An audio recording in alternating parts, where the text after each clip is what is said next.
Bismillahirrahmanirrahim. Alhamdulillahirabbil alamin. Wassalatu wassalamu ala asyrofil anbiya'il mursalin sayyidina nabiyina Muhammadin wa ala alihi wasallam. Katakan kita berdoa hari-hari, kita berdoa mudahan sehat, berdoa. Jangan biarkan kita berdoa tiap hari, berdoa terus. Berdoa minta Allah Taala, membiarkan kita hafal bahasa kita aja. Ya Allah sehatkan ulun, afiatkan ulun, berdoa. Bujur-bujur berdoanya. Bahasa kita aja, jangan hati ke lain. Bujur, ya Allah sehatkan ulun, afiatkan ulun, selamatkan ulun dari bala, kata doa. Bujur-bujur biar berdoanya, insyaallah mudahan kita terjaga dari macam-macam nembala. Berdoa biar.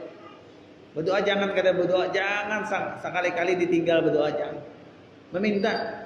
Minta kamunya sudah besar tulisannya aja kita sudah terima. Cuma kita berikhtiar berdoa, berdoa.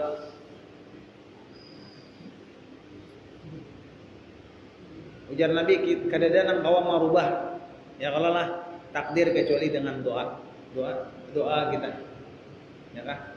Makanya jarlah nang kita mun kadada kesibukan nih, nang pian-pian kadada haur, habis subuh itu paling kada berjalan 100 langkah dia.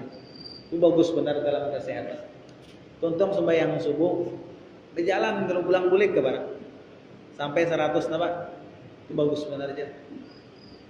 Itu. Makanya ya inang pian kawa kalanggar tuh hebat benar. Subuh kalanggar langsung berjalan, bulik pulang. Amun habis subuh kita bangun kada bergerak batis ya nang batis pulang. Dan kita perlu juga menjaga kesehatan, perlu juga. Minum banyu ladar banyak kita hendak bawa obat kayak orang kada kawa kita. Banyu ladar enang diminum, banyu es tuh ada usah biar panas kada usah harinya.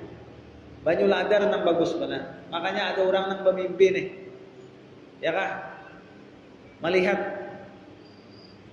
mimpi orang soleh bermimpi. Melihat Allah Ta'ala aja menenggelamkan wabah virus corona ke dalam laut. Nah, berinik laut. Berinik tupang ditenggelamkan Allah Ta'ala virus ini dalam laut. Mimpi. Sampai kada berinik lagi. Jadi ulama tadi berpikir apa hasil daripada mimpinya tadi. Sekalinya dipaham sih dia. Bawa minum banyu. Banyaki minum banyu. Jaga kesehatan banyu ladar. Kada salahnya juga banyu ladar itu bagus benar biar.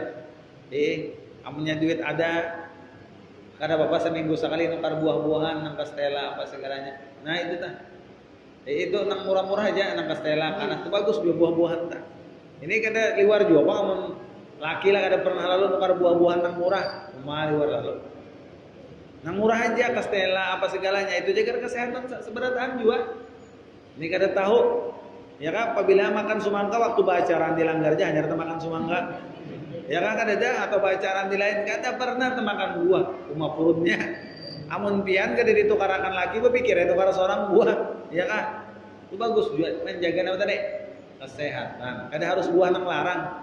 Nang apal anggur itu nang ngalihan manunya nang sehat, menjaga kesehatan kita. Termasuk juga kita menjaga kesehatan disuruh oleh agama.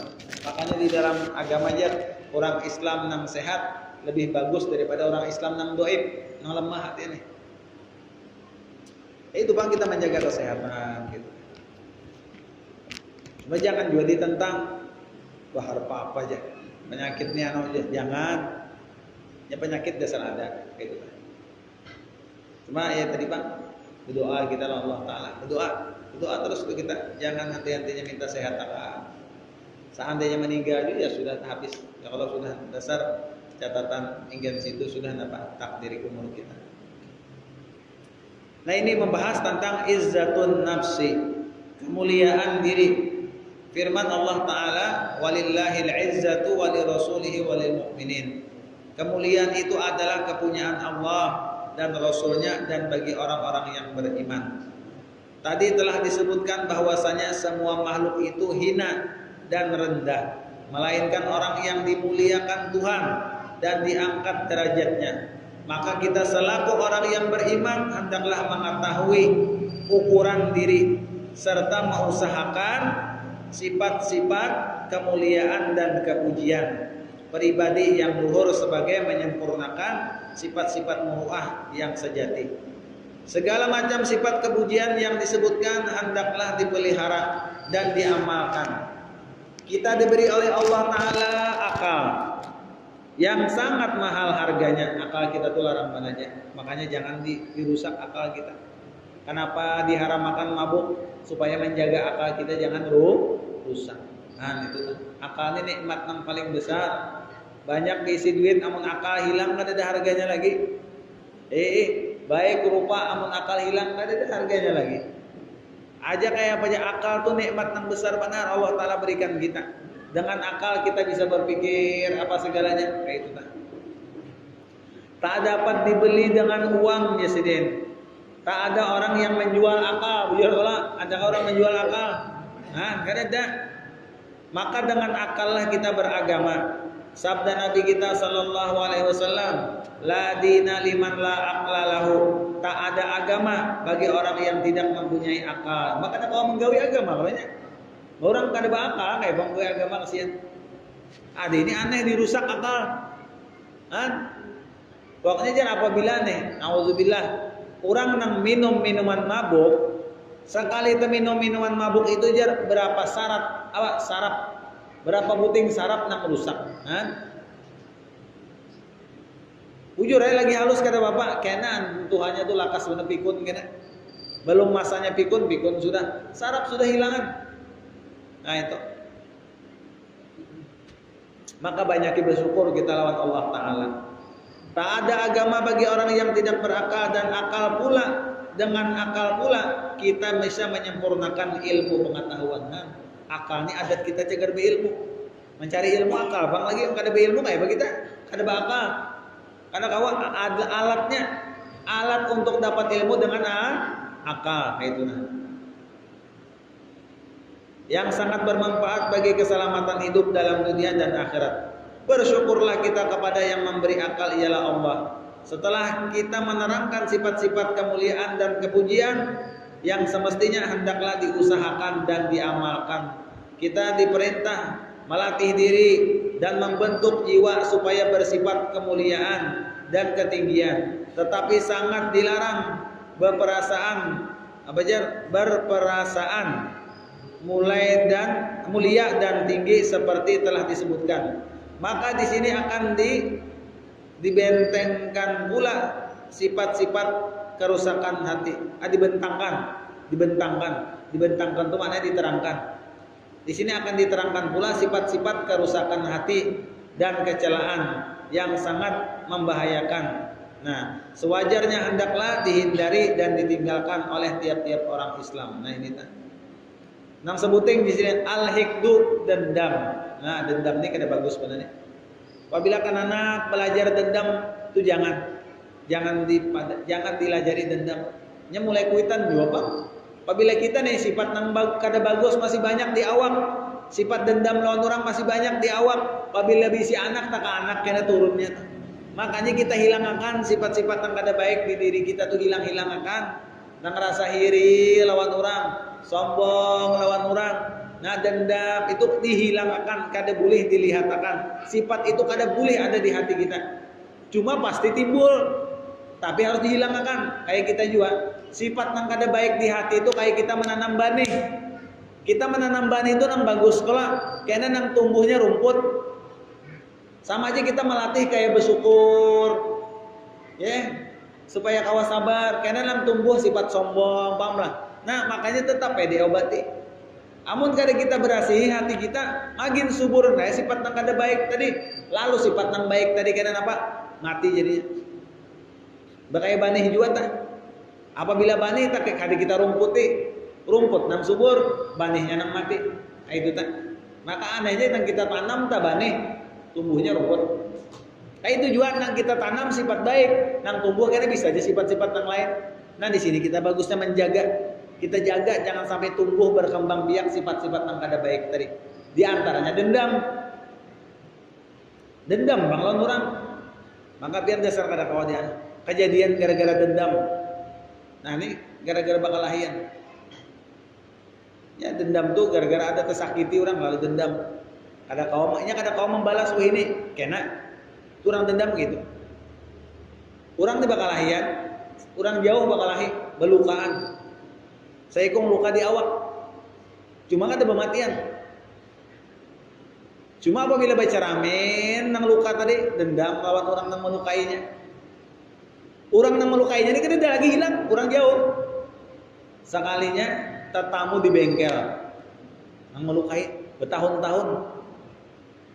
Ada bisa bertamuan lagi bertahun-tahun tetamu di bengkel. Pinandu nang luka tadi ini nang melukai aku. Nang ini kada ingat lagi orang ini. Nang melukai kada ingat lagi. Bulik ke rumah ambil lading. Bulik. Dapat lading langsung dibunuhnya di situ. Bingung orang kenapa? Dulu sekalinya masalahnya apa? Dendam. Lihat apa? Luka ada-adaan dendam. Dendam kayak itu, Bang. Bahaya benar. Nang dibunuh ini kada ingat lagi kenapa? Jangan masih kita nih. Sekalinya bakal seneng tuh. Dendam, orang hati dendam. Nah, dendam. Hati dendam. Makanya ngalih benar nih. Apabila orang ada dendam, ini lakas-lakas kembali akan mungkin sudah takdir apa segalanya. Apalagi nang dendam. Ini ngalih pang kada dibiasakan, dilatih. Yaitu menurut apa aja kesangkalan. Ya kah? Nah, kesangkalan ya gara-gara dan kemarahan gara-gara kesarikan, Bang. Makanya kan kadang ngalih-ngalih nah. Buan pian. Menurut pian, pemerintah ini manukan lawan rakyat. Menindas. Nah, apa pinanya rakyat lawan pemerintah? Lalu ada rasa apa? Dendam. Ini aja pemerintah. Nah, itu. Dendamnya. Polisi orang kada napa-napa aja. Tahan. Ini dulunya gara-gara dendam itu keluar apabila tersakiti dulu dendam mau. Makanya kita dilarang jangan sampai menyakiti orang. Jangan sampai. Nah, kita apalagi nang di arah nang perabutan tambang makinnya ini pematian benar di dendaman benar. Lihat ulun mendengar kisah kawan dendam nih kisah dendam.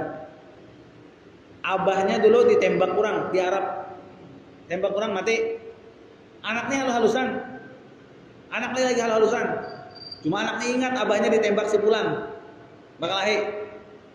Ganal anak tadi masuk polisi. Masuk tentara. Ganal berdua. Jarnya kayak apa kita bunuhkan yang membunuh abah kita semalam. Mulai halus. Bunuhnya pulang. Dendam. Bunuhnya pulang. Nah, sifat dendam nih Nabi menjaga beneran umatnya. Jangan nanti kan ada bakal tuntungan dendam nih. Intinya tadi gara-gara orang dendam ada tersakiti. Nah, di situ kita makanya jangan menyakiti orang. Kalau orang dendam, kayak itu nah. Cuma kita berusaha jangan sampai ada dendam. Nah, jadi gara-gara kemarahan di dalam hati terhadap orang yang bersalah kepadanya dan ia bermaksud akan membalasnya. Sifat ini sangat membahayakan dan mengekalkan permusuhan sehingga putuslah hubungan baik dan persaudaraan. Nah, itu tak wallahu a'lam. Mudah-mudahan kita bisa menjaga hati kita daripada sifat-sifat yang kada baik. Mudah-mudahan Allah Subhanahu wa taala senantiasa memberikan kita taufik dan hidayahnya, menyehatkan badan kita, memanjangkan umur kita, kuat dalam ibadat, mati dalam keadaan husnul khatimah. Mudah-mudahan orang Nanggaring di kampung kita, pada khususnya orang Islam pada umumnya, Allah berikan kesembuhan dan kesabaran. Dan kita doakan orang-orang Islam yang mendahului kita, mudahan dapat rahmat dari Allah Subhanahu wa taala. Dan orang-orang Islam yang kesusahan, Allah mudahkan segala urusannya. Dan orang-orang Islam yang sulit mencari rezeki, mudah-mudahan Allah mudahkan rezekinya. Al-hadzin niyat wa ila hadratun Nabi al-Fatihah. Ya kana ya mustaqim siratal mustaqim siratal ladzina an'amta 'alaihim ghairil maghdubi 'alaihim waladdallin. Amin. Bismillahirrahmanirrahim. Alhamdulillahirabbil alamin wassalatu wassalamu ala asyrofil anbiya'i wal mursalin sayyidina nabiyina Muhammadin wa ala alihi washabbihi ajmain. Allahumma inna nas'aluka al-'afwa wal 'afiyah wal mu'afata ad-da'imah fid din wad dunya wal akhirah. Allahumma 'afina ya Allah bi abdanina, Allahumma 'afina ya Allah bi asma'ina, Allahumma 'afina ya Allah bi absarina. La ilaha illa anta Allahumma inna na'udzubika minal kufri wal faqri wa na'udzubika min 'adzabil qabri. Ya Allah ilahana tub 'alaina taubatan nasuhan bi rahmatika ya arhamar rahimin. Shallallahu ala sayyidina nabiyina Muhammadin wa ala alihi washabbihi ajmain. Alhamdulillahirabbil alamin. Taqabbalallahu minkum.